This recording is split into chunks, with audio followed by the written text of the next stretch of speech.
Hello everybody, this is Mark Bloomhard, founder and CEO of Boulder & Co. Creative Studios. And today's episode of Hustle and Grit actually is answering a question. These questions are just coming in fast and furious. So this might actually be part 4 of how to become a creative director. So just bear with us. And if we don't answer any of these questions, then just reply and we will do so, because this has been kind of an interesting conversation that just keeps going on. The question was, what are the 4 things that you really need to focus on to become a really good creative director? And what a great question. In many ways, I'm like, okay, I think I answered that, but obviously I didn't answer that because people are asking. And it's kind of interesting, as I go just in life, that answer might actually change. So here's my answer as of today. So just bear with me. But I think there's only 4 things that you need to focus on, but those 4 things are pretty important. So the first one is the art of it.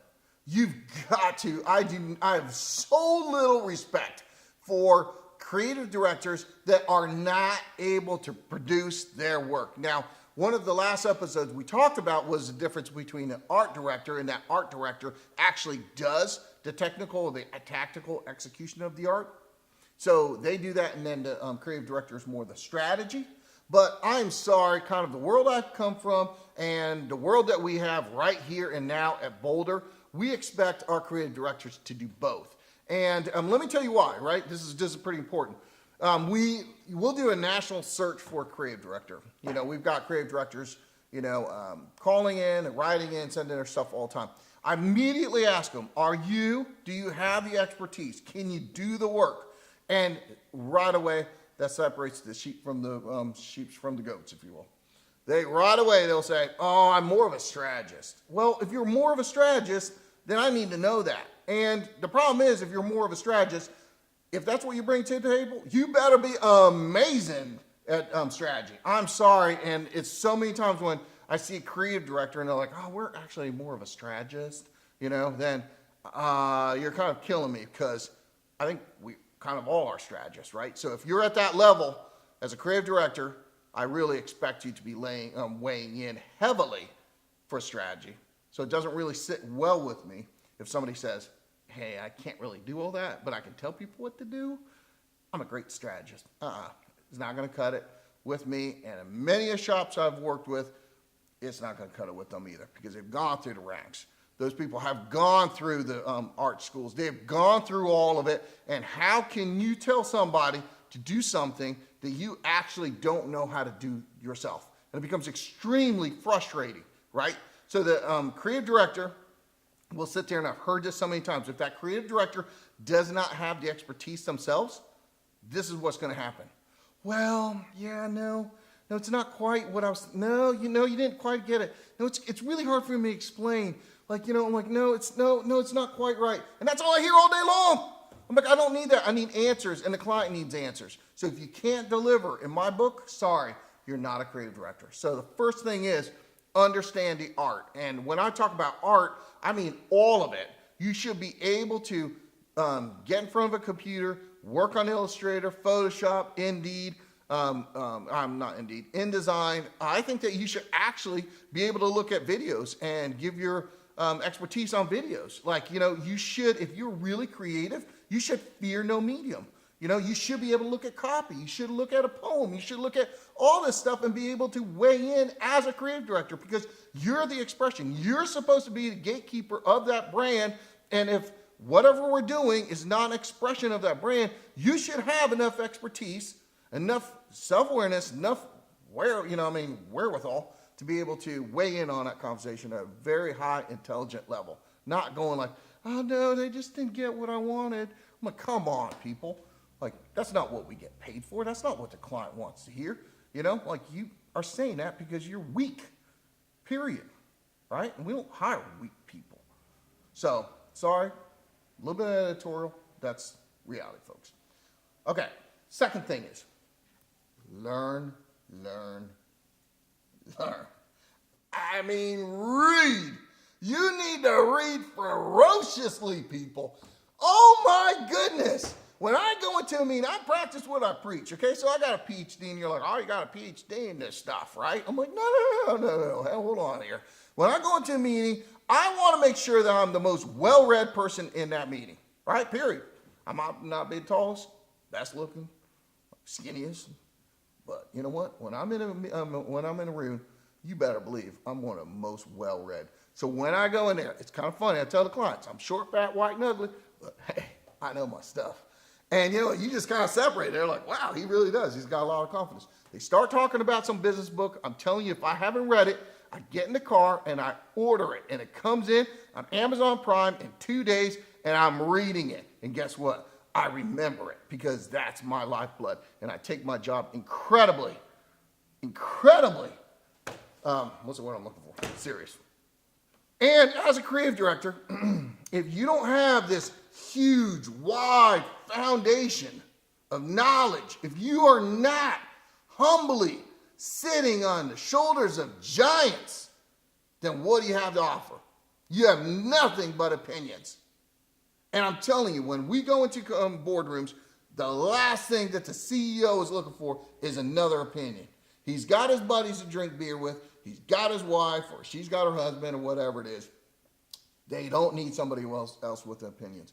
They need real life experience, and they need real life academic knowledge of research. So you hear, if you're in a meeting with me all the time, I'll say, hey, there was seminal research by Larkin and Larkin. They say communication is the #1 most important task that a leader can do. They look at me going like, whoa, wait a minute, he's there, Tiger. I'm like, no, this is how organizations and industries and empires are built. It's built off of knowledge. And you're like, yeah. Like, don't yeah me. How much do you know about that? Can you honestly stand and look in a camera and say, you know what, when I'm in a room, I'm the most well-read person in that room? Can you? So what's your value? What's your worth? I can do that. I can put together a logo. I can put together a brochure. I can put together a website. I take my task very seriously. I can make a video. I can turn around, put on a suit and tie, walk into the boardroom, and have an educated, very rigorous conversation, talk about balance sheets, and we can talk about leadership styles and philosophies. I can talk about that all day long with any CEO in the world, period. And when you're looking at yourself and you think you're taking your life serious and your industry serious, that's the level you need to be at, folks, right? And if you're not there, then strive for it. There is so much information. Like if you look at Steve Jobs' book, right? Jobs. I think it's 548 pages. Have you read that? This is one of the most incredible geniuses that the world has ever seen. 548 pages. I think that's what it is, right? It's like, the way I look at it, the man's, he's gone on. He's passed. But his words are immortal. And it's like I'm having an interview with him.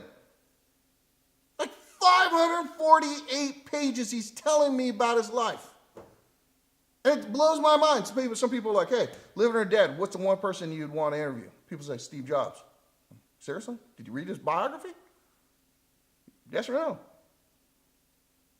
So take it seriously. And you can just go on and on. These guys are just doing such incredible work out there.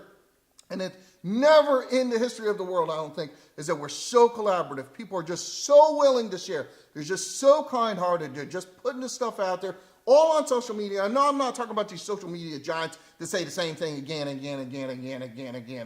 Like, have they really built empires? But what does John Maxwell say? What does Jim, Collins say? What does, what are the, Tony Robbins, like on and on and on. Peter Senge. Like, who are these people that actually have done this? That have worked with companies at a really high level, and it's got so much fodder for discussion. What are they saying? Third one, emotional intelligence. Okay, this is going to sting a bit, folks. I think the last two probably stung a little bit. Emotional intelligence. I have been, I'm 45 years old. I've been in the arts my whole life. And I'm creative. And I understand it. I get it. We have more bad days than anybody else. And we have good days, But it's the bad days that people remember, folks. So when you walk into the office, and you cannot bring yourself to say hi to people and be civil. That is something that we call emotional intelligence. You might have all the IQ in the world, but start reading about emotional intelligence. You need to be able, if you're going to be a leader, and as a creative director, I expect you to be a leader. If you're going to be a leader, you've got to start working on your emotional intelligence.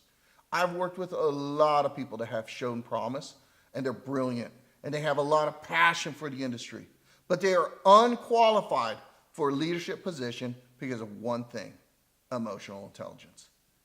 And when I say emotional intelligence to a lot of people, they say, hey, wait a minute, I'm great, I connect, the clients love me. But I don't care about the clients because I care about the studio so much more than the client. Okay, I love the client, don't get me wrong, but compared to how much I care about our team and building up a studio that stands the test of time, it's almost like I hate the client. And if I told that to the client, I have no problem telling that to the client because the client gets it. They want us to be strong. They want us to have this unified strength. They want us to. That's what they're hiring us for. And if you got somebody who's sitting there as a bad apple and just sits there and just, it's a rot to the core, and they just literally cannot maintain a civil discussion with you or anybody else, and you're in a meeting, you're like, oh man, I'm in a meeting with this person, and that person's a pundit. Like, in other words, they're dogmatic, so in other words, they take this stance and they fall on their sword, and they won't take any advice, and they just sit there and they just fight for what they want. We literally have no use for it. We are in a very dynamic, it's ever-changing environment, and it's like we don't know what the answers are. So you got to have these discussions where people just are coming together and they're collaborative, not competitive. And that's what I'm talking about, emotional intelligence. And if you don't rank high in emotional intelligence, we'll keep you around because we might need you for something else. I'm telling you right now, we do not see you as being a leader in the organization. We cannot have people wondering what kind of person is walking through the door today. Pissed off, happy. And so they think they make up for it. So they get all pissed off and they just walk to their desk and just pissed off, or they're in a meeting and they're just like, I'm like, they're like, oh my goodness, this meeting was a train wreck. And next day they come in, they're like, hey, bought everybody cake. I'm like, no, that doesn't cut it. Might cut it with your kids. I'm not really sure. It wouldn't cut it for me if I was your kid. And it definitely doesn't cut it for me if I'm looking at you as a leader. I need to have an emotional intelligence. And I'm talking about a very high level. So if that's where you're aspiring to be, and I'm telling you, I'm not just talking about from me, I'm talking about all the leaders. Like, they don't need somebody that goes up and down and all around. You can't build a team on that. So the third thing is emotional intelligence. And you know what? I'm creative, you're creative, and control it, figure out. We can even do an episode on ways to control your emotional intelligence or build up your emotional intelligence. I think that'd be very, very helpful. So the fourth one, appearance. This might sting too a little bit. It's your appearance. I'm sitting here like, okay, look at me. All right, I'm 30 pounds overweight, right? So that doesn't help me. But you've got to have, when I talk about appearance, it's the whole package, guys. You've got to have confidence. You've got to have swagger. You got to be able to walk into the room and people are like, wow. You've got to have a space that you own and you defend. I don't know how to make this any clearer. You heard this from the moment I started talking.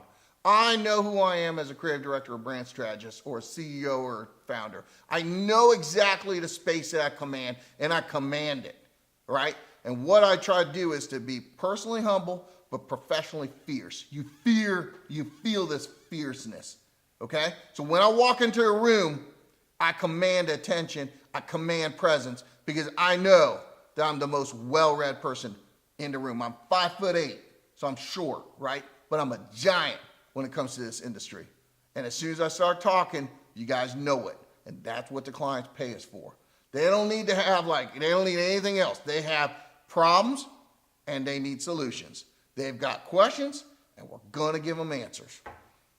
And so when I talk about appearance, it doesn't mean that, I'm like, I have no problem if you got an arm just completely tattooed and sleeve, right? So many times people come in and they've got they got the suit on and everything's kind of buttoned down and, they're like, they're like giving this interview, like they're so afraid that I see some ink. I got no problem with that. But that to me doesn't mean they're creative, right? Just because you got ink, just because you got $1,200 to go downtown and get ink on, get a whole sleeve, doesn't mean you're creative. Doesn't weigh in or weigh out. Doesn't do anything for me. Okay? I'm talking about presence, where you can stand there in front of somebody and just have an intelligent conversation, a rigorous conversation. That's presence. And you've got this unbelievable amount of confidence. Not arrogance, confidence. And there's a huge difference.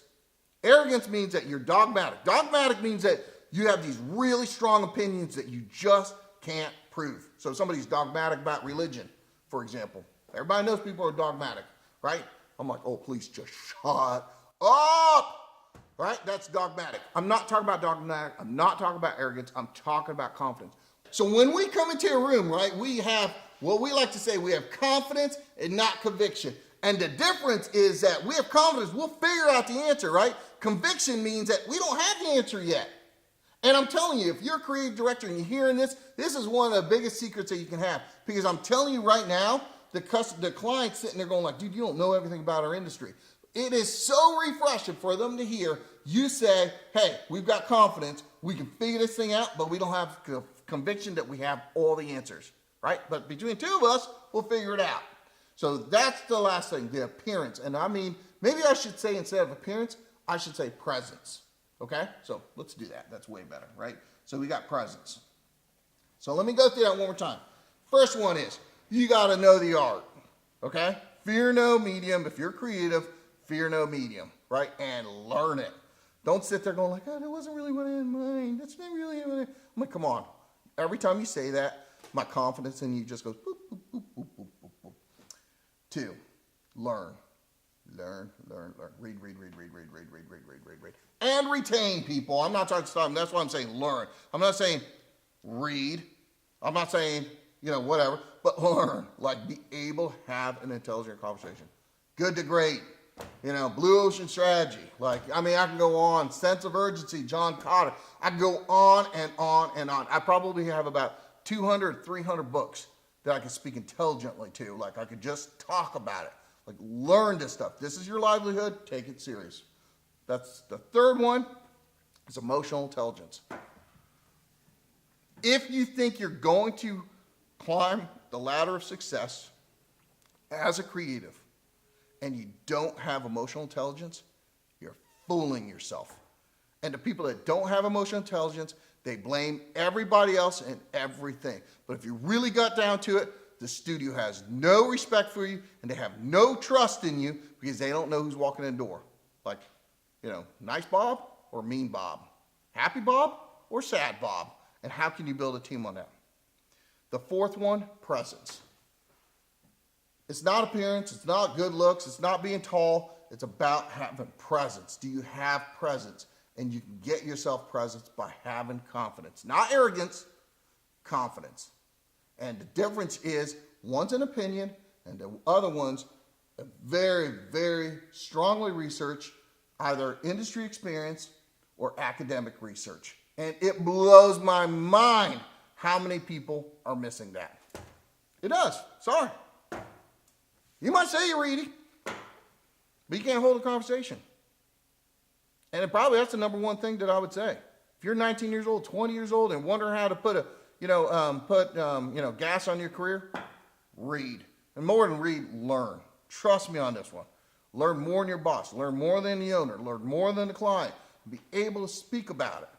And be able to speak about it fluently and fluidly when you're talking about different issues. So you can give the question, you can give your clients questions or actually answers to their questions and solutions to their problems. So best of luck. Again, if you have any questions, concerns, reach out, DM me or anything else like that, and I'll address it in the next episode. So thank you very much.